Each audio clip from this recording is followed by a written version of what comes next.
Which are we starting on the wide or the close up? Close. Cool. Nice little close up. Lovely. Flower girl. Got a cushion between us. It's like a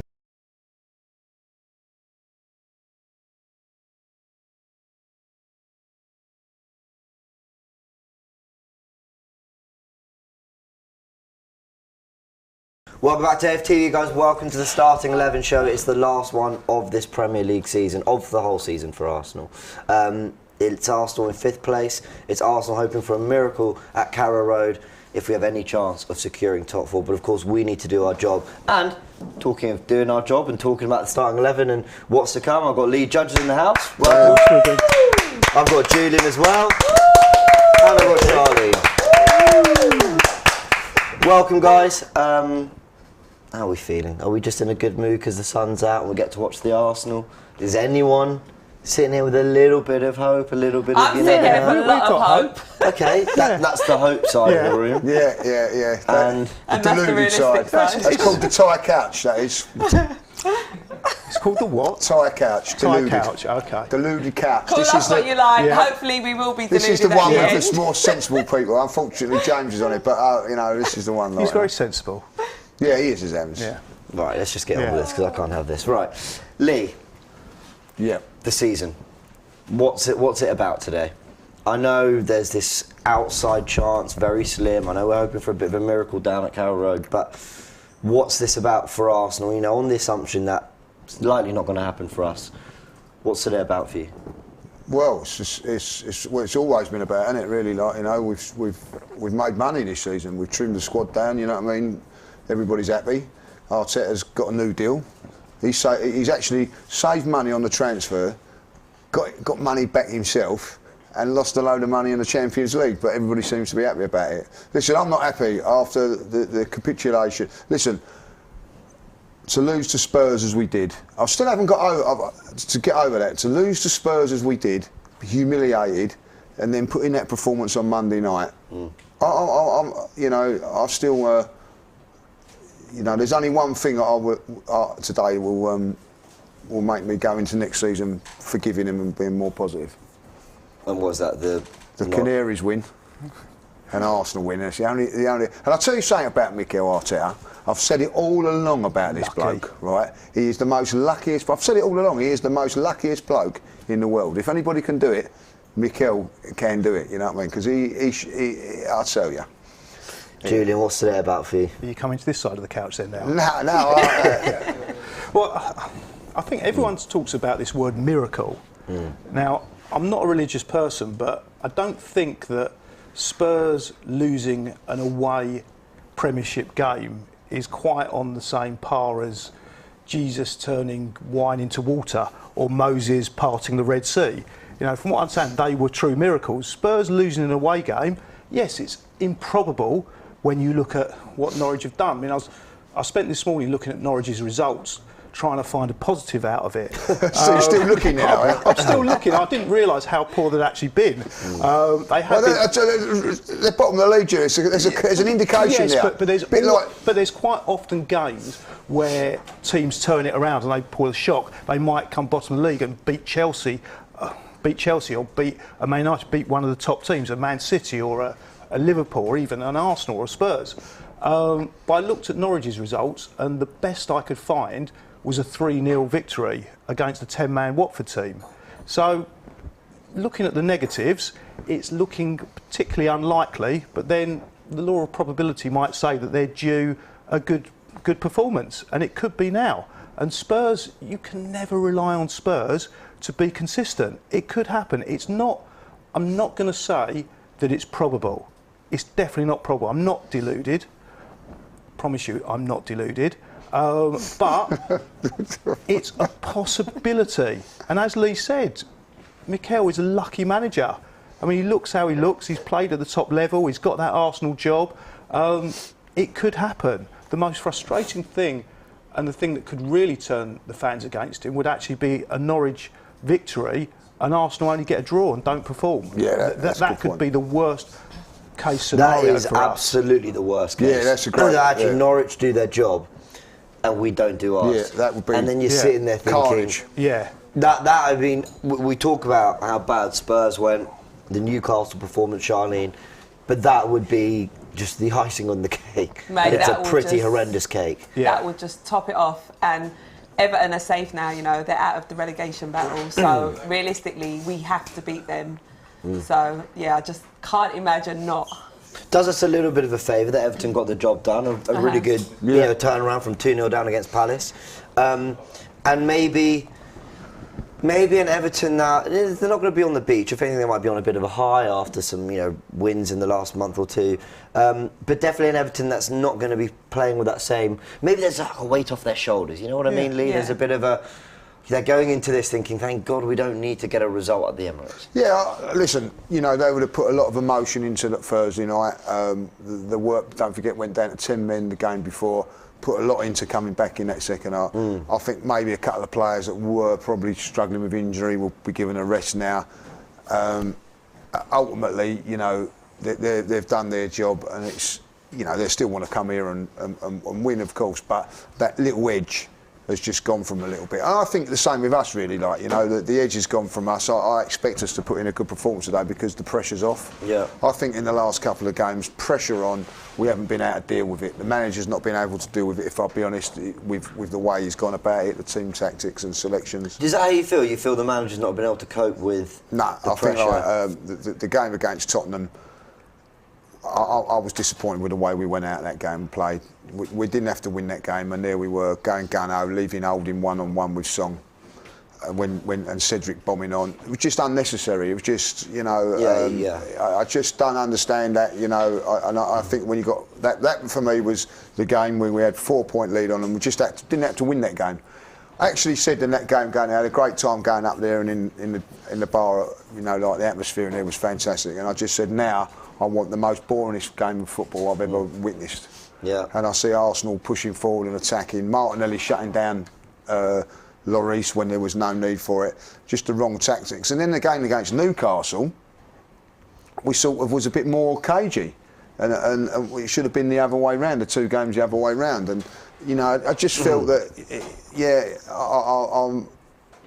I've been disappointed with Mikel over these last couple of games. People have been telling me to back him, he's great and all that, but when it really mattered, when it was there to be done, fell short. And one of the reasons he's fell short, two reasons, is the injuries, and the second one is that we've got our strikers have not.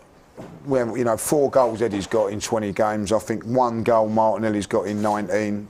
Smith Rowe 1 in 18. Saka 6 in 20. It's like cutting your old Sunday roast with a fork. You know what I mean? You ain't going to get nowhere. And against, he's not had the right tools to do the right job. And we've come short. And there's no ways looking at that. It was a gamble that nearly paid off, but should Arsenal be in a position of game? And I'd say the biggest thing, and we were talking about this yesterday, Manchester United, West Ham, Arsenal, were all in that hunt for top 4, along with Tottenham.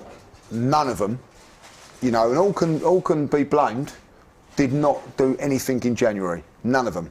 West Ham were going for Europa League, could have won that. When you see that Europa League this week, they should be kicking themselves. Yeah. Manchester United, we all know about, and ourselves.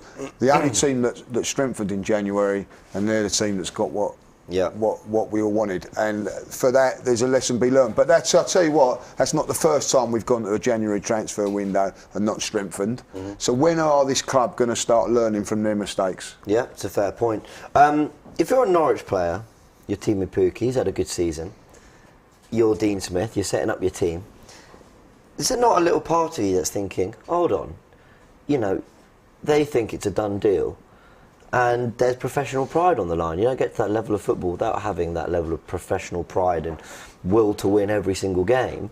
Is that something we can hope in, that actually the narrative around this weekend and the top 4 being done is what's going to kick Norwich into going, hold on, we're not going to roll over here? Yeah, I think all the Norwich players really need to do for a bit of inspiration is go and watch a game from a few seasons ago when Spurs went to Newcastle, where they managed to come 3rd in a 2-horse race. and lose 5-1 on the last game of the season to an all relegated And we leapfrogged them. Newcastle. Yeah, we leapfrogged them, and it was an already relegated Newcastle team. One thing about Norwich is they've had a very, very poor season, as we've discussed. But they are professional players. They were good enough to get into the Premiership. They've played in the Premiership all season. This is going to be, for some of them, their last ever game in the Premiership. For others, they're going to be playing for a contract. So they're going to want, contract or a move elsewhere. So, regardless of how professional they are, it's actually in their self-interest. If they were to turn it around, you imagine match of the day tonight, that would probably be the main game after the. No, you think? You know, if everything else goes to plan, and Norwich manage to turn them over, then that game will be the one that keeps getting replayed for a few years, and that's the one that could put them in the shop window and restore some pride. Got a super chat from Varun says, sorry, got a bit of cough there. Can Arteta do what Klopp has done for Liverpool? If he can, he's taking a lot longer to do it. I think that's the one thing I'd say. I believe there was another super chat. Let's have a little look. Brandon says it would be just like Arsenal to get that stroke of luck with Norwich beating Spurs and then lose to Everton. And we mentioned that's the one thing that would just be an absolute killer.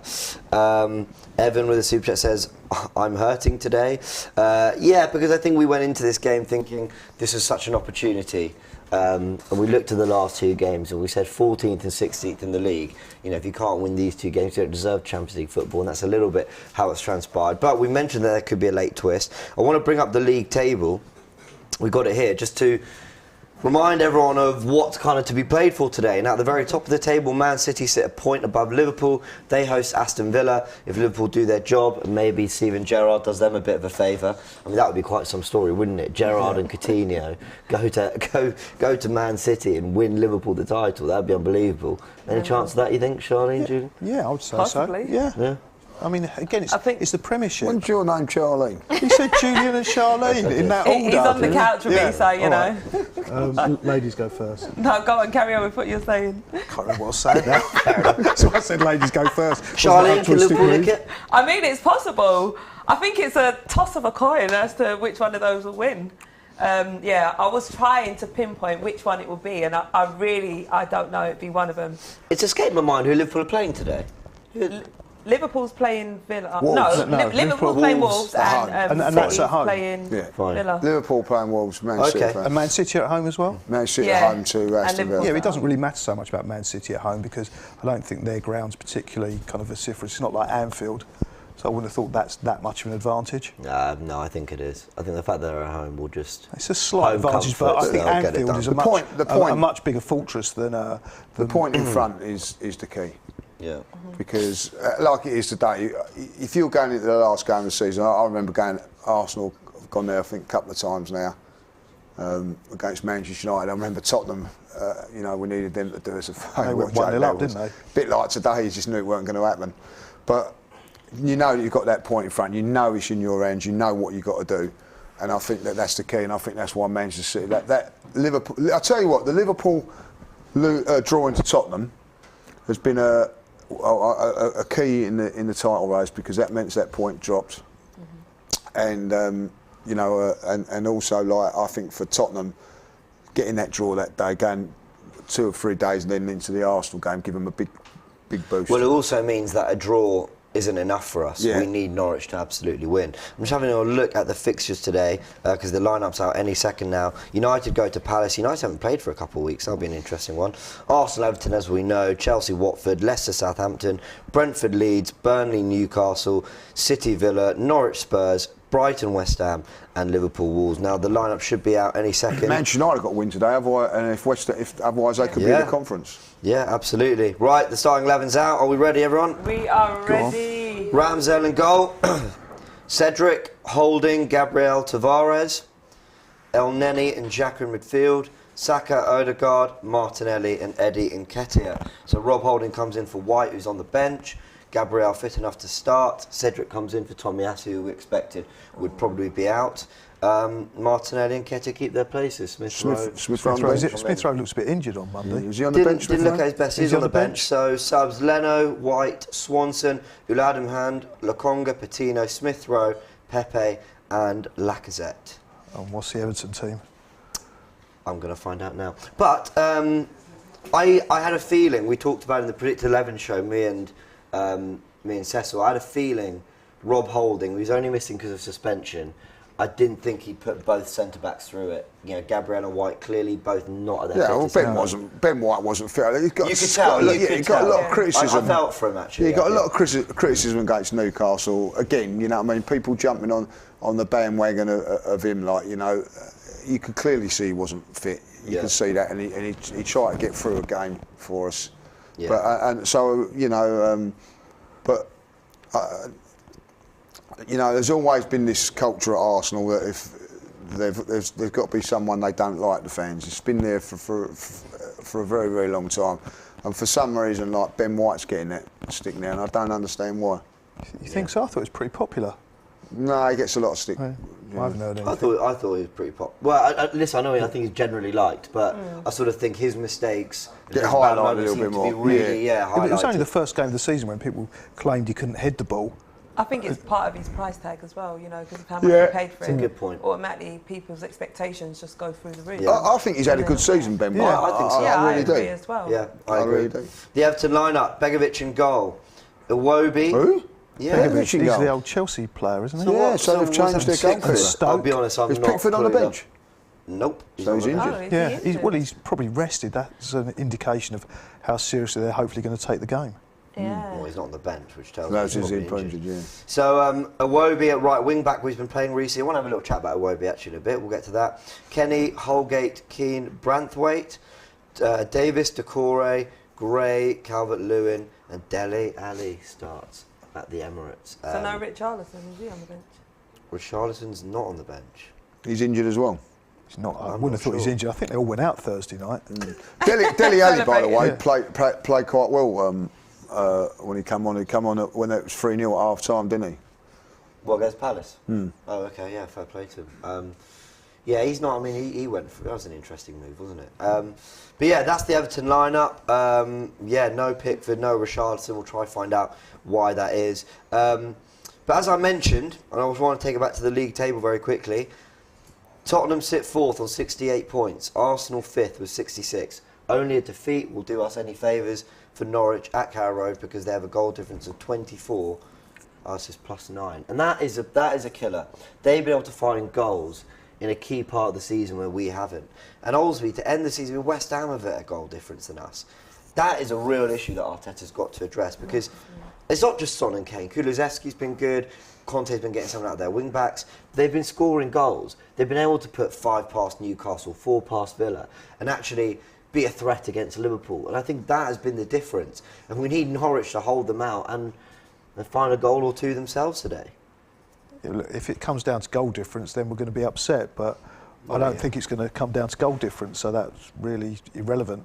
How many goals they've scored, it's all about the 3 points, unless it comes down to goal difference. So if it does, then that's a valid point. Until that does, it's irrelevant to win a game by one goal or 5 goals. You still get the 3 points. Yeah, and at the end of it, what I've seen from the difference is that we've won the same amount of games, but we've lost a few more than they have, and they've got a couple more draws than us, and that's it. We control games a little more now. I know, like, it sounds silly, but we rather Arteta, the way he plays, would rather control the game than go out and score goals. And what I mean by that is, say, like with the Tottenham, they're happy to just hit teams on the break at times and nick goals. You know, when they haven't got to play. Arteta likes to keep the control of the game. Sometimes, you know, more passes than actually trying to create. Yeah. I think it's something that we need to look at. I don't think that it should come down. If it comes down to goal average, nothing that Arteta's done in that point of view is other than the fact is that we haven't got a goal scorer at our football club. Yeah. And that's the thing. You know what I mean? Like Smith Rowe, I think is our top goal scorer. Has hardly played the last sort of 3-4 months really. Yeah. Since Mikel preferred to play Eddie up there. you know, for me, as well as Eddie's done, and he has done well, for me, I would have liked to have seen Smith Rowe play a lot more. And if that was the case, then Martinelli should have gone up front, and in my opinion. But that was the way he went down. So we have not had goals in our team. We haven't got goals in the team. A lot of them, midfield too, don't score very many goals. It's something that we've got to look to address in the summer. AFC Max with Super Chat says, let's get behind the team. Commonly gone a 2-0 win. We get top 4 because Spurs will lose 1-0 to Norwich. I hope you're right, Max. We all hope he's right. We all hope he's Just right. an update as well from Sky Sports. Martinez, this is another fixture. Martinez is absent in the game against City. Oh, okay. Wow, that would be interesting for the title race. Yep. Sam Tressado with Super Chat says, I quite like this one. It says, why are people spending money to insult people who work hard to bring you content? Get a grip. Thank you for the support, Sam. We do appreciate it a lot. I think there's another one. No, I did read that. I want to go into another, you know, just a discussion point about potential goodbyes today, because the end of the season always marks, you know, now season ends from tomorrow. It's all, you know, refreshing your pages, transfer news, transfer rumours, what are Arsenal doing? And with that, there are players potentially on the way out. I kind of wanted to go over who could potentially be playing their last game for Arsenal, or maybe we've seen their last game. You think of Mohamed El Neni, yet to sign a new deal. Charlene, how are you feeling about El Neni and the 5-6 years he's had at Arsenal? Do you know, I really like El Neni, and he's really turned up, especially in these fixtures where we've really needed him, with Partey being out. I can understand if he would want a move to progress on and further his career, but, you know, from a selfish perspective, it would be good to sort of keep him because he can get a job done. So ideally, even if it's just a 1-year extension, I would like to see El Neni stay. Julian, you think this is the last of El Neni? 50-50. I mean, one of the players that we definitely can't accuse of being overpriced is El Neni. We bought him for 7 million. He's probably worth about that. One thing, when you look at him, he doesn't do complicated things very often, but what he does do is the simple things very well. And what he's proved on a number of occasions is that he's not necessarily the first choice or a first 11 player, but you need players like him and of that kind of experience and that kind of level and that kind of determination, that he's willing to do a job and can do a job and come in. And he's proved it again over the last month or so. So he would be, as long as it's not ridiculous wages, which I don't think it would be, I think you need players like him. It's not, all right, none of us are going to get overly excited. We all like shiny and new, something brand new with a 72 million price tag. But we've kind of learnt our lesson, I'd hope, that a 72 million price tag of someone that's shiny and new and all excited because people have seen a couple of clips of him on YouTube isn't necessarily what's going to bring us success in the coming years. But a stable player like El Neni probably is. Two other players who look like it's all but done, that they're on the way out. Eddie Nketiah and Alex Lacazette. I know there's still talk that Arsenal are going to be offering potentially Eddie a new deal, or have tried to, and he's rejected it, and whether they're still negotiating that yet remains to be seen. But Nketiah and Lacazette, how do you reflect? More so on Lacazette's time at Arsenal. Yeah, look, listen, I've got a lot of time for Lacazette, if I'll be honest. You know what I mean? Works hard and everything like that. Wish him the very, very best going forward. Like, you know what I mean? So, and the same for Eddie. See you later. Have a nice careers. But Lacazette, I think, has done okay. He's just progressively got worse as he's got older. If I'll be honest, he's really a bit part player this season. But I'm going to say he's had a superb attitude from the first day he walked into the last day.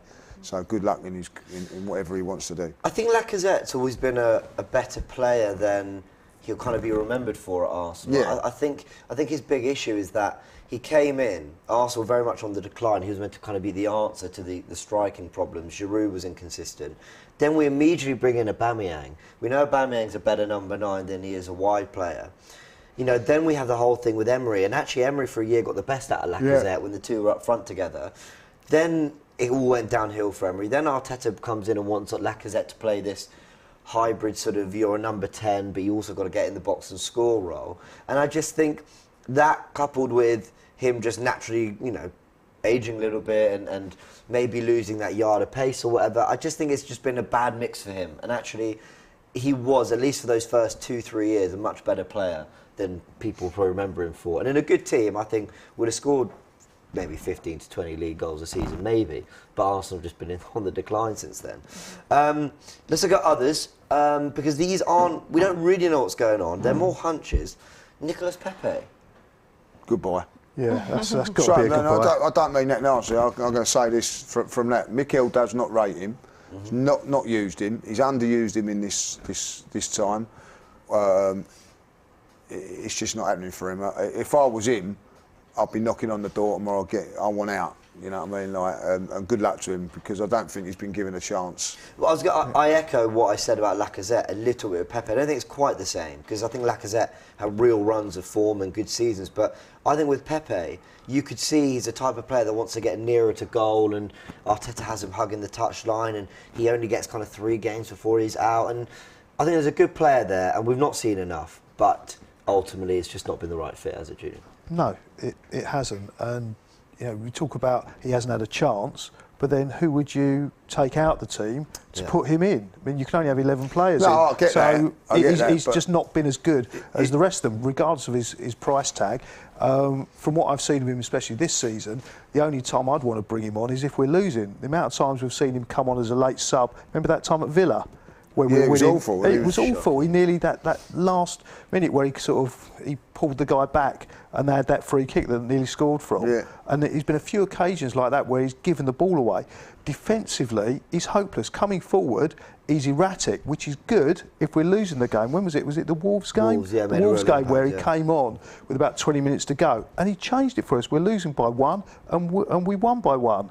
That was great. He's that kind of player, but do you just want a player for that kind of situation? Is he worth having around for that situation? He doesn't always pull it out. The consistency isn't there. I mean, the price tag is astronomical for the quality of the player, and I get the fact that people make mistakes, but that has got to be financially, other than the Ozil contract, the biggest financial mistake in Arsenal's history. Charlene, let me ask you about an interesting one. Granit Xhaka, because extended his contract last summer, but looked like he was on his way out. It looked like Roma were going to pick him up. Didn't happen. Extended. I think he's had a good season for Arsenal. I know there's been red cards and errors and typical Xhaka moments, we call him, but I think he's been good. And actually, if there's ever a time to, I don't like using terms like cash in and upgrade, but that is the raw fact of what we're talking about here. Could he potentially be looking at a move? I think he's going to stay. As you can see, his whole attitude has changed as well, from the way he speaks and everything, and it's sort of showing on the pitch a bit as well. So I reckon he'll probably stay. I can't really see him moving this season, no. Yeah. Rob Holding and Cedric, we'll just end on those two. If you could get good money for him, I would. You know, Cedric, I think's done okay. If I'll be honest, he's backed up quite well as a backup. I think, you know, unfortunately, as a backup, he's probably played too many games. If I'll be honest, so like when you look at it from that situation, it's not good. But Holding, you know what I mean. I think like Saliba coming back now, it's time for him to come into the team. Is Saliba definitely coming back? Well, I don't know if you know the what I mean? quotes are interesting. We'll go into it in another show. Yeah, but you know, I expect us to strengthen in that area there because, again, you know, Ben White and Gabriel are a very, very good partnership and central defenders. But when one's out, there's a drop. There's too much of a drop in quality. Got a super chat from Ghana first, says, Lee, you majestic man. Met you when we last played Liverpool at the Emirates. You told me it was going to get better. Yeah, well, it's certainly not getting. You know what I mean? I honestly it always does. It will get better. I did think it would get better. I think, you know, it's. I'm fed up with these sort of seasons and that going into these seasons now. I think we've got to have a massive, massive summer. I'll leave it at that at this moment in time, see what happens in the summer. I'm sure, listen, the post-mortem will happen over the coming weeks and we'll look back at the season, where it went right, where it went wrong, what we need to do. There was lots I still wanted to cover, but we are coming to the end of the show. Obviously, it is Everton today. We've barely spoken about them. We've not beaten them in their last 3. No. We've lost... So they beat us at the Emirates 1-0 last year. We've lost our last 3 to them. Yeah, lost twice at Goodison. We hope it's an Everton slightly on the beach, but maybe it's also an Everton that a bit buoyed and sort of excited, and almost maybe doing a little bit of a London tour, celebrating the fact that they're staying in the Premier League. And I'm not going to belittle that, because it was looking bad for them at one point. But I'm glad. I'm put on a personal note. I'm glad Everton survived. Yeah. Fair enough. Iwobi, he's come into form recently, playing as a right wing back as well. So it'll be interesting to see how he does Done today. well. He's done very, very well. I'm happy Frank for Lamp, him. yeah, I'm I'm happy happy for him. for him. Frank Lamp, I was giving him a chance. Yeah. And he's rewarded him with some what I've seen of Everton. I do watch Everton quite a bit, and he's done more than okay. Yeah. Dominic Calvert-Lewin leads the line for Everton up front. I'll be watching him closely. Yeah, I would as well. A player that we've been linked to a lot, and actually, I think people were sort of writing him off this season, not really taking into context that he has had injuries, and he's kind of stepped up a little bit in recently. Listen, I'm not an Everton fan. I haven't watched a lot of Everton, but obviously that winning goal, and I think he's chipped in with a couple more as well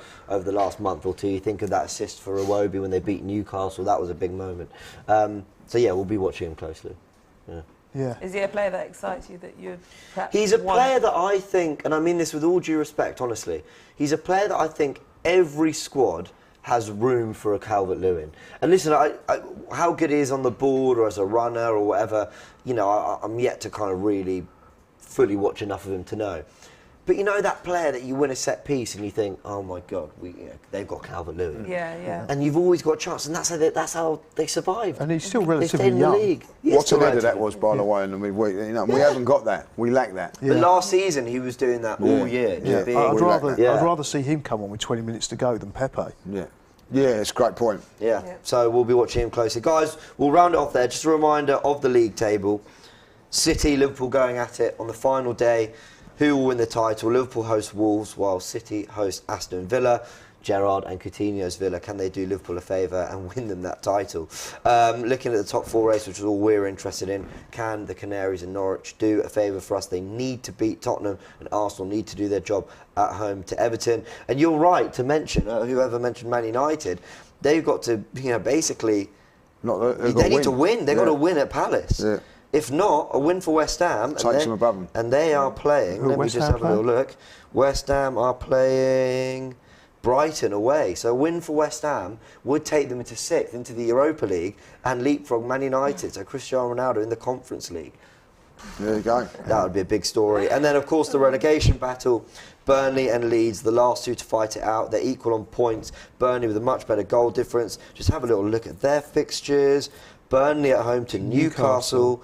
And Leeds away at Brentford. So I think that's quite finely poised, Yeah, could go anyway. I could see that going anyway. So plenty of final day drama. Listen, if you're a neutral, you're tucking in with the popcorn, you wait to enjoy it. Well, there's if no you're an neutrals Arsenal here. fan, you're just spending the whole time fingers Praying. crossed and just hoping for something. But look, I'm going to the Emirates today. We all know who's going. Who's I'm going, yeah, I'm off we're now. going I'm to go. here today. I'll always say this, whatever the situation, I love going to the Emirates and I love watching the Arsenal. So just couple goals, good 3 points, and then we'll see what happens. Well said, James. Thank Well you. said. We'll round it off there. Guys, big thanks for joining. Smash like on this video if you enjoyed it. We'll be live in half an hour for Match Day Live, the final one of the season. And then it's all transfers, isn't it? Big thanks. See you later. Come on, Norwich.